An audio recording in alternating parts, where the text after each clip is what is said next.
Hello welcome back to teachers വേൾഡിലേക്ക് എല്ലാവർക്കും ഒരിക്കൽ കൂടെ സ്വാഗതം. ഞാൻ ഇന്ന് വന്നിട്ടുള്ളത് നമ്മുടെ ഫോർത്ത് സെം ഇംഗ്ലീഷിലെ അപ്രീഷിയേറ്റിംഗ് ഫിക്ഷൻ എന്ന് പറയുന്ന പേപ്പറിലെ തേർഡ് മൊഡ്യൂളായിട്ടുള്ള ലോങ് ഫിക്ഷൻ്റെ തേർഡ് പാർട്ട് എടുക്കാൻ വേണ്ടിയിട്ടാണ്. നമ്മൾ അതിൻ്റെ first and second part already discuss ചെയ്തിട്ടുണ്ട്. അപ്പോൾ അത് വാച്ച് ചെയ്യാത്തവരുണ്ടെങ്കിൽ ദയവായിട്ട് അതൊന്ന് വാച്ച് ചെയ്യുക. എന്നിട്ട് ഈ ഒരു കണ്ടിന്യൂസ് പാർട്ട് നിങ്ങൾ വാച്ച് ചെയ്യാനായിട്ട് ശ്രമിക്കുക കേട്ടോ. Okay dear, so let's move on to the chapter Animal Farm Part 3. Soon the plan for the windmill is to be put a vote. Napoleon calls out 9 ferocious dogs who chase Snowball off the farm. Napoleon then announces that all debates will stop and institutes a number of other new rules for the farm.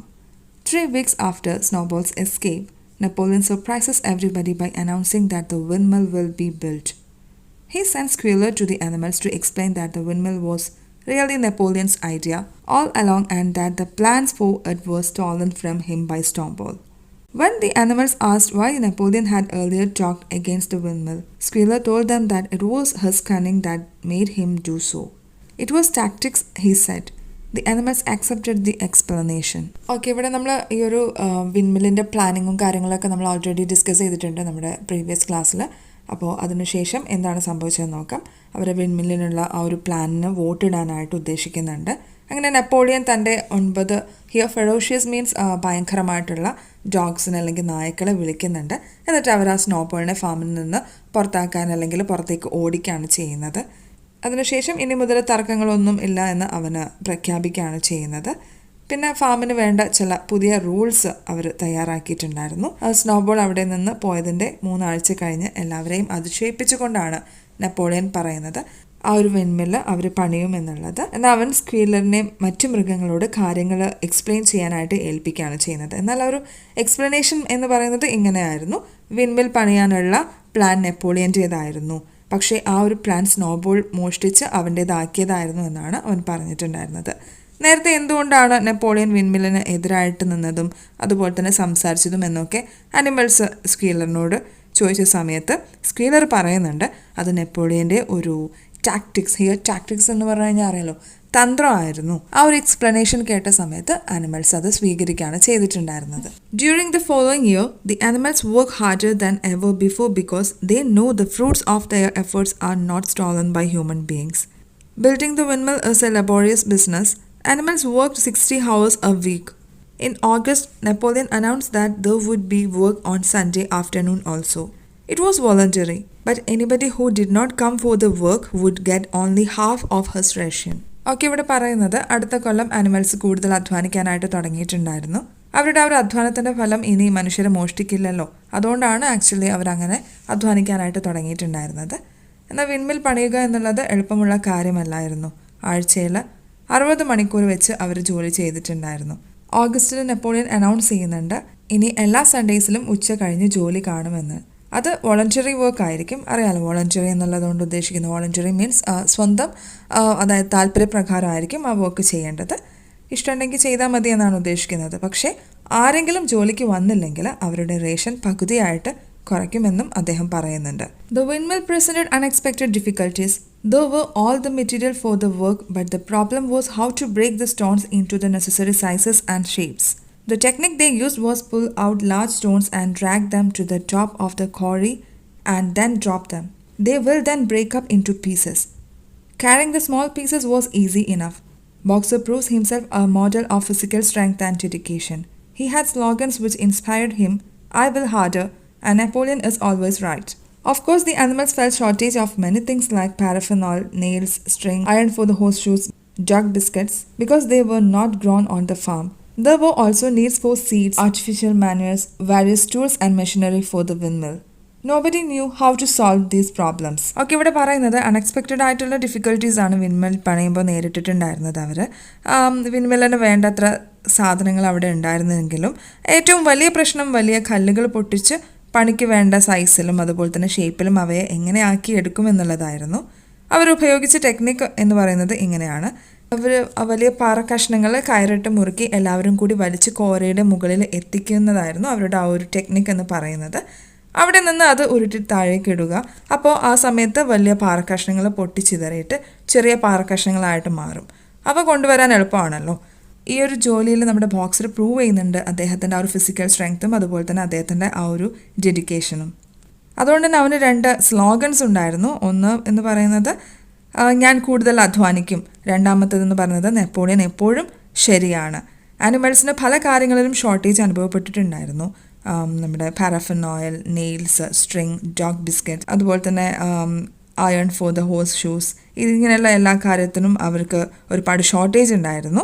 അവയൊന്നും actually ഈ ഒരു കൃഷി ചെയ്തുണ്ടാക്കുന്നതല്ലല്ലോ. അതുപോലെ തന്നെ seeds, artificial manures, various tools, കൂടാതെ ഈ ഒരു വിൻമില്ലിന് വേണ്ടിയിട്ടുള്ള മെഷീനറി ഐറ്റംസ്, ഇതെല്ലാം തന്നെ ലഭിക്കാനും അവർക്ക് വളരെ പ്രയാസമുണ്ടായിട്ടുണ്ടായിരുന്നു. ഈ വക പ്രശ്നങ്ങൾ എങ്ങനെ സോൾവ് ചെയ്യും എന്ന് ആർക്കും തന്നെ അറിയില്ലായിരുന്നു. That one day Napoleon announces a new policy. Animal farm will begin trading with neighboring farms.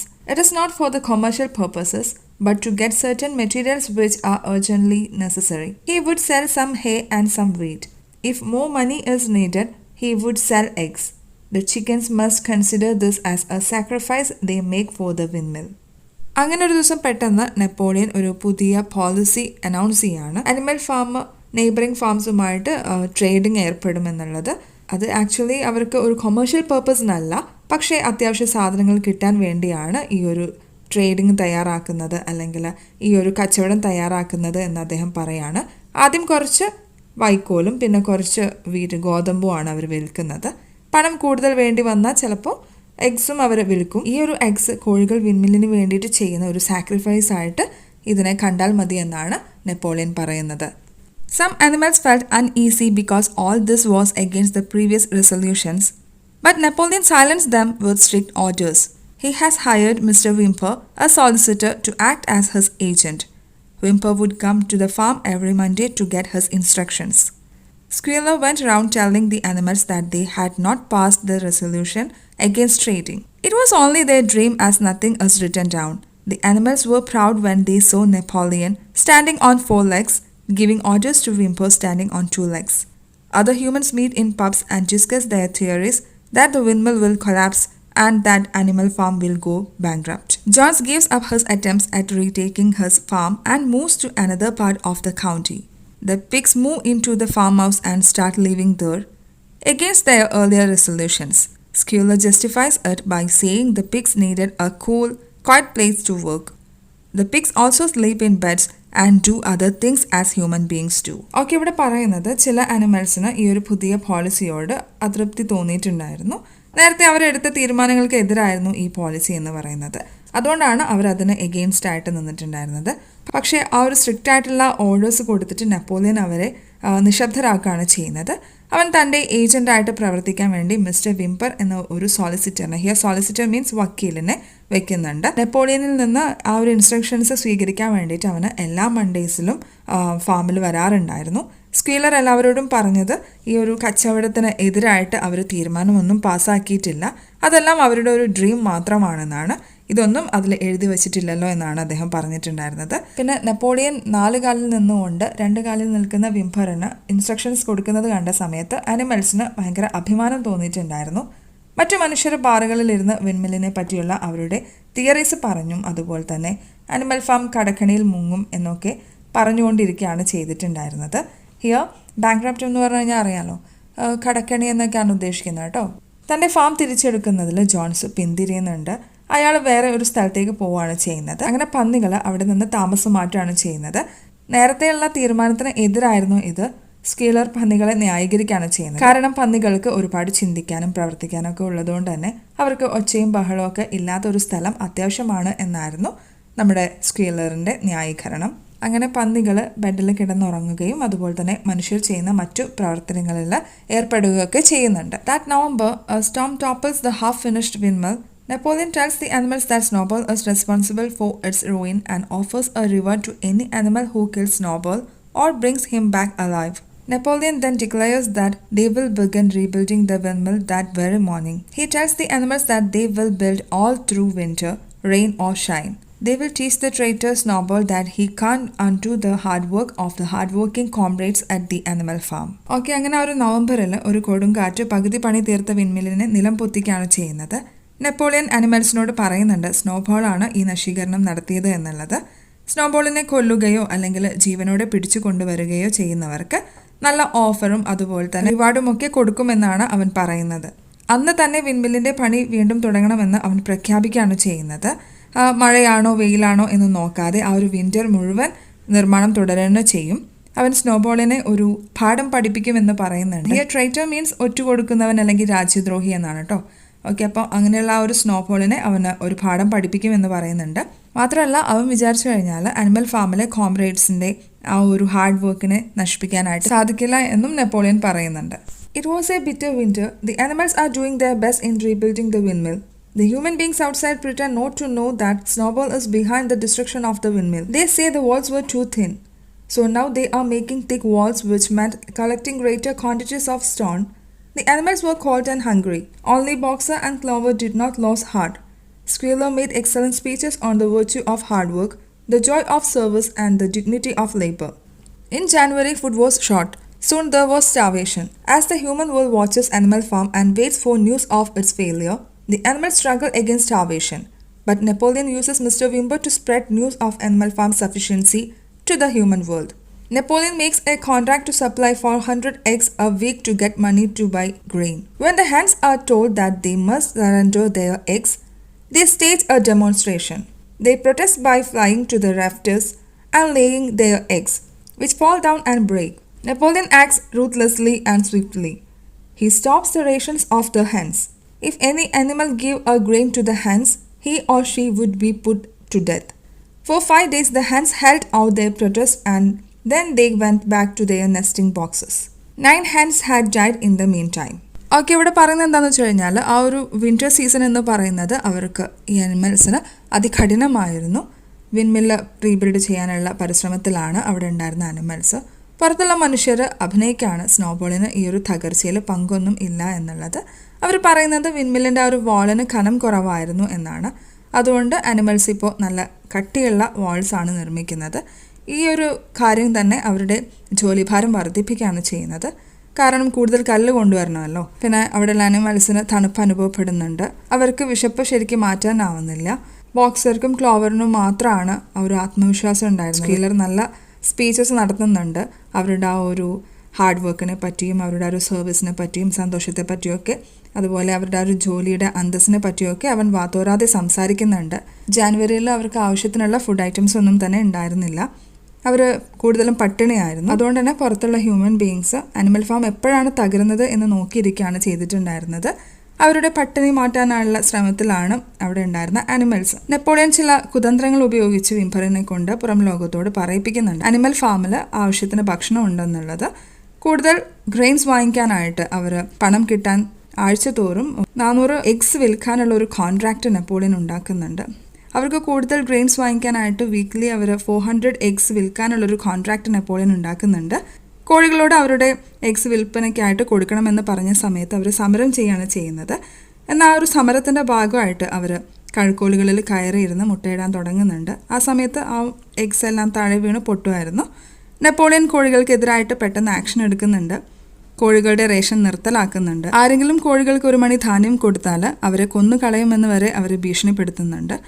5 ദിവസം കോഴികൾ ഇത് ചെറുത്ത് നിൽക്കുന്നുണ്ട്. പക്ഷേ പിന്നീട് അവർ സ്വന്തം കൂടുകളിലേക്ക് തിരിച്ചുപോയി. ഇതിനിടെ 9 കോഴികൾ അതിൽ ചത്തുപോകുന്നുമുണ്ട്. The animals are led to believe that Snowball is visiting the farm at night and spitefully subverting their labor. He stole corn, upset milk pails, broke eggs, trampled the seed beds, and gnawed the bark of the fruit trees.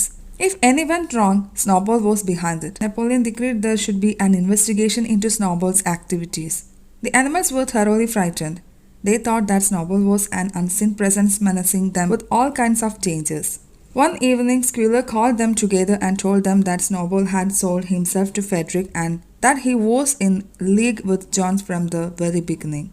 He was John's secret agent all the time. He even supported John in the Battle of the Cowshed. The animals were surprised. This was worse than ruining the windmill. Boxer could not believe that Snowball was helping John in the Battle of the Cowshed. Snowball was even wounded and they had even given him the honor of Animal Hero First Class. Squealer said that the shot by Johns only grazed him and now wounded him. It was all a plan of the plot made by Johns and Snowball. Boxer insists that Snowball was a good comrade during the battle, even if he has changed after that. Then Squealer said that Napoleon said that Snowball was a traitor. Now Boxer agreed because if Napoleon says it, it must be right. Okay, ഇവിടെ പറയുന്നത് snowball രാത്രി വന്നിട്ട് അവിടെയുള്ള അനിമൽസിൻ്റെ പരിശ്രമങ്ങളെ പകയോടെ അട്ടിമറിക്കുകയാണ് എന്നാണ്.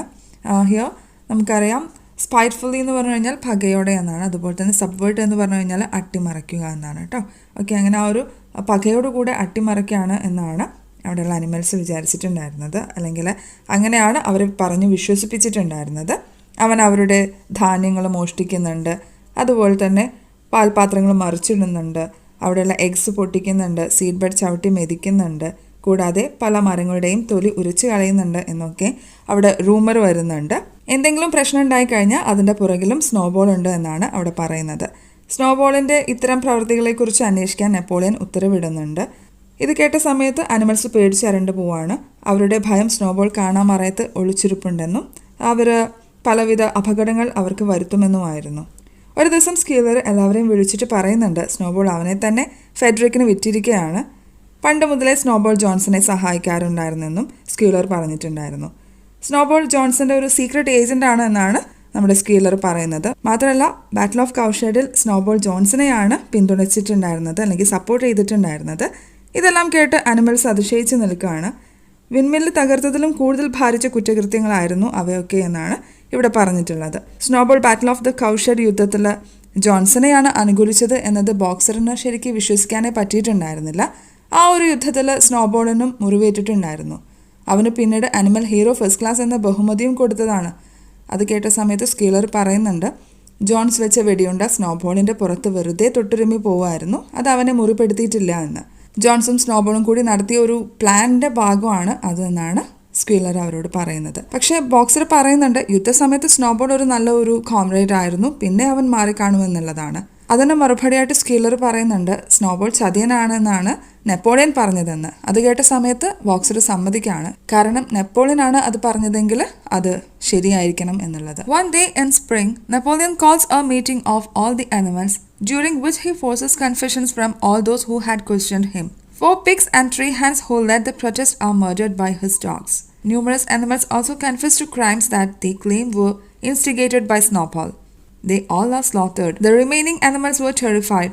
They did not know which was worse, the crimes committed by those killed or the retribution given to them by Napoleon. Eventually, the singing of Beasts of England is outlawed and a new song by Minimus is instituted. Minimus is Napoleon's big poet. The anthem was like this: Animal farm, never through me shall thou come to harm. The animals did not find the song as meaningful as their previous anthem. Okay, അങ്ങനെ ആ ഒരു spring സീസണിൽ ഒരു ദിവസം Napoleon ഒരു meeting വിളിച്ചു കൂട്ടുന്നുണ്ട്. അവനെ ചോദ്യം ചെയ്ത എല്ലാവരെയും കുറ്റസമ്മതം നടത്താൻ വേണ്ടിയിട്ട് അവൻ ആവശ്യപ്പെടുകയാണ്. അതിൽ 4 പന്നികളെയും 3 കോഴികളെയും അപ്പം തന്നെ നെപ്പോളിയൻ്റെ വിശ്വസ്തരായിട്ടുള്ള പട്ടികൾ കൊല്ലുകയാണ് ചെയ്യുന്നത്.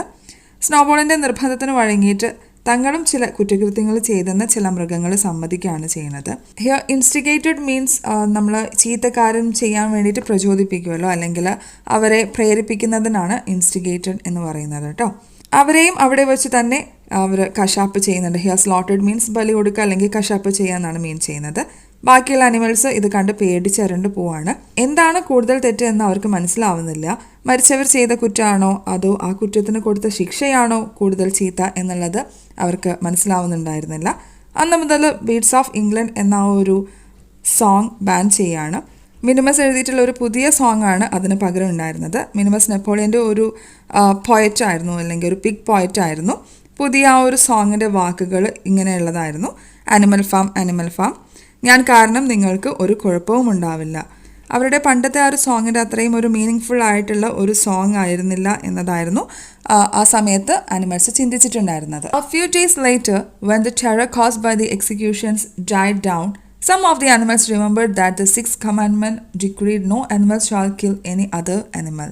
But they did not mention it in the hearing of the pigs and dogs. Napoleon had amended the commandment to read, no animal shall kill any other animal without cause.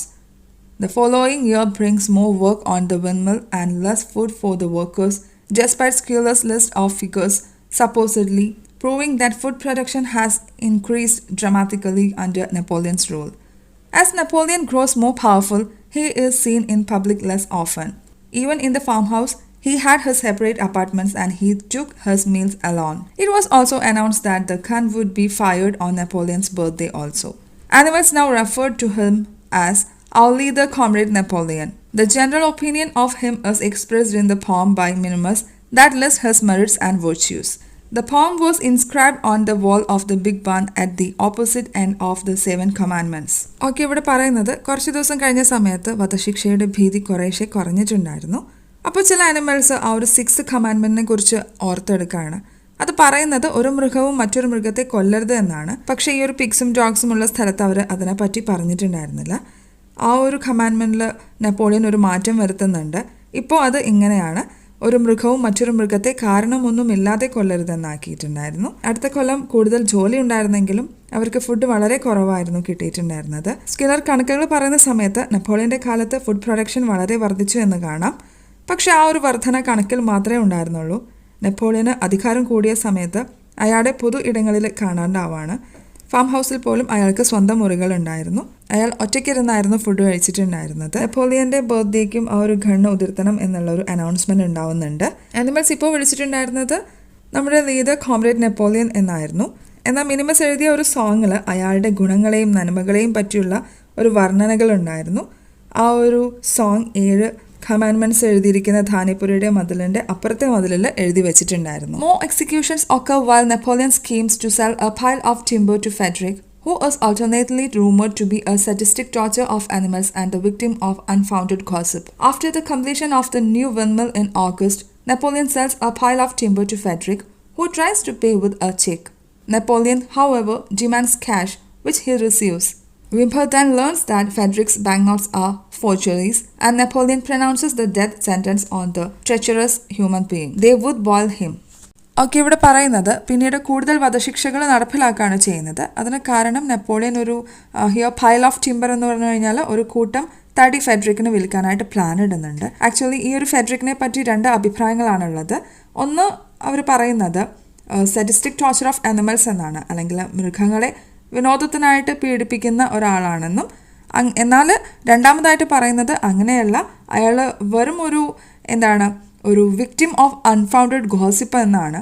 ആ ഒരു അൺഫൗണ്ടഡ് ഗോസിപ്പിന്റെ ഒരു ഇരയാണ് എന്നാണ് മറ്റുള്ള ആളുകൾ പറയുന്നത്. വിൻമിൽ പൂർത്തിയായ സമയത്ത് ഒരു കൂട്ടം തടി നെപ്പോളിയൻ ഫെഡറിക്കിന് വിൽക്കുന്നുണ്ട്. ഫെഡറിക് ചെക്ക് കൊടുത്ത സമയത്ത് അവർക്ക് റൊക്കം ക്യാഷ് വേണമെന്ന് നെപ്പോളിയൻ ഡിമാൻഡ് ചെയ്യാണ്. ആ സമയത്ത് ഫെഡറിക് അവർക്ക് പണം കൊടുക്കുന്നുണ്ട്. അതുപോലെ തന്നെ പിന്നീടാണ് വിംബോ മനസ്സിലാക്കുന്നത് ഫെഡറിക് കൊടുത്തത് കള്ളനോട്ടുകളാണ് എന്നുള്ളത്. നെപ്പോളിയൻ അയാളെ വധശിക്ഷയ്ക്ക് വിധിക്കുകയാണ് ചെയ്യുന്നത്. ഹിയർ ട്രെച്ചറസ് ഹ്യൂമൻ ബീങ് എന്ന് പറഞ്ഞു കഴിഞ്ഞാൽ ചതിയനായിട്ടുള്ള മനുഷ്യൻ എന്നാണ് കേട്ടോ മീൻ ചെയ്യുന്നത്. അപ്പോൾ ആ ഒരു വധശിക്ഷ എന്ന് പറയുന്നത് ജീവനോടെ വെള്ളത്തിലിട്ട് തിളപ്പിച്ച് കൊല്ലുക എന്നുള്ളതായിരുന്നു. ഓക്കെ ഡിയേഴ്സ്, അപ്പോൾ ഇത്രയാണ് നമ്മൾ ഇന്നിവിടെ ഡിസ്കസ് ചെയ്യുന്നത്. ഇതിൻ്റെ ലാസ്റ്റ് പാർട്ട് ഞാൻ എത്രയും പെട്ടെന്ന് തന്നെ അപ്ലോഡ് ചെയ്യുന്നതാണ്. അതിൻ്റെ ലിങ്ക് ഞാൻ താഴെ ഡിസ്ക്രിപ്ഷൻ ബോക്സിൽ കൊടുക്കുന്നുണ്ട് കേട്ടോ. പിന്നെ അത് മാത്രമല്ല, നമ്മുടെ ഈ ഒരു അപ്രീഷിയേറ്റിംഗ് ഫിക്ഷൻ എന്ന് പറയുന്ന പേപ്പറിൻ്റെ ഫസ്റ്റ് ചാപ്റ്റർ ടു നമ്മുടെ ഇപ്പോൾ എടുക്കുന്ന ഈ ചാപ്റ്റർ വരെ ഞാൻ ഇതിൽ അപ്ലോഡ് ചെയ്തിട്ടുണ്ട്. അപ്പോൾ അതിൻ്റെ പ്ലേലിസ്റ്റിൽ നിങ്ങൾക്ക് നോക്കിക്കഴിഞ്ഞാൽ ആ ഒരു ചാപ്റ്റേഴ്സും കൂടെ കാണാൻ പറ്റും. അതും കൂടെ കവർ ചെയ്യാനായിട്ട് ശ്രമിക്കുക. അതുപോലെ തന്നെ നമ്മുടെ ചാനൽ ഇതുവരെ സബ്സ്ക്രൈബ് ചെയ്യാണ്ട് തന്നെ വാച്ച് ചെയ്യുന്ന ഒരുപാട് സ്റ്റുഡൻസ് ഉണ്ട്. അപ്പോൾ അങ്ങനെയുള്ള ആളുകളുണ്ടെങ്കിൽ ദയവ് ചെയ്തിട്ട് ചാനലൊന്ന് സബ്സ്ക്രൈബ് ചെയ്യാനോടും കൂടെ ശ്രമിക്കുക കേട്ടോ. ഓക്കെ ഡിയേഴ്സ്, അടുത്തൊരു വീഡിയോയുമായിട്ട് എത്രയും പെട്ടെന്ന് തന്നെ വരുന്നതാണ്. അതുവരെ നിങ്ങൾക്ക് എല്ലാവർക്കും നല്ലൊരു ദിവസം ആശംസിക്കുകയാണ്. And thank you for watching my dears. By.